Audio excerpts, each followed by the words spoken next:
এবারে খেলার খবর। তাওহিদ হৃদয়, শামীম পাটোয়ারির ব্যাটে সিরিজের প্রথম টি-20-তে নিউজিল্যান্ডের সাথে দাপুটে জয় পেয়েছে বাংলাদেশ।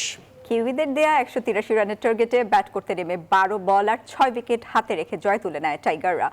ব্যাটে ঝড় তুলে ম্যাচ সেরা হয়েছেন তাওহিদ হৃদয়।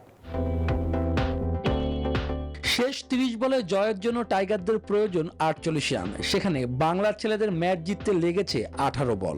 ব্যাট হাতে ২২ গজের তাণ্ডব চালান তাওহিদ হৃদয় ও শামীম পাটোয়ারি, আর তাতেই দাপটে জয় স্বাগতিকদের।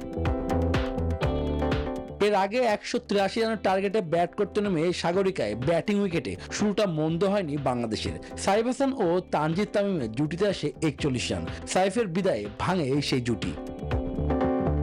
যুক্তরাষ্ট্রের এক নম্বর জিম চেইন গোল্ডস জিম এখন আবারও বাংলাদেশে। বসুন্ধরা আবাসিক এলাকা ও বসুন্ধরা সিটি শপিং মলে। অধিনায়ক লিটন দাস সাজঘরে দলের ৬৬ রানে। তার ব্যাট থেকে আসে ১৫ বলে ২১ রান। তবে তানজিদ তামিম পারেননি আস্থার প্রতিদান দিতে। বাকি কাজটুকু সারেন তাওহিদ হৃদয়ের সঙ্গে শামীম পাটোয়ারি। হৃদয়ের ক্যারিয়ারের ষষ্ঠ হাফ সেঞ্চুরির সাথে শামীমের ২৩৮ স্ট্রাইক রেটে ৩১ রানে সহজ জয় পায় টাইগাররা।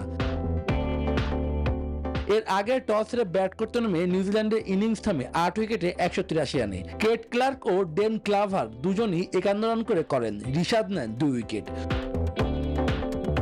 শুভদেবনাথ, নিউজ 24।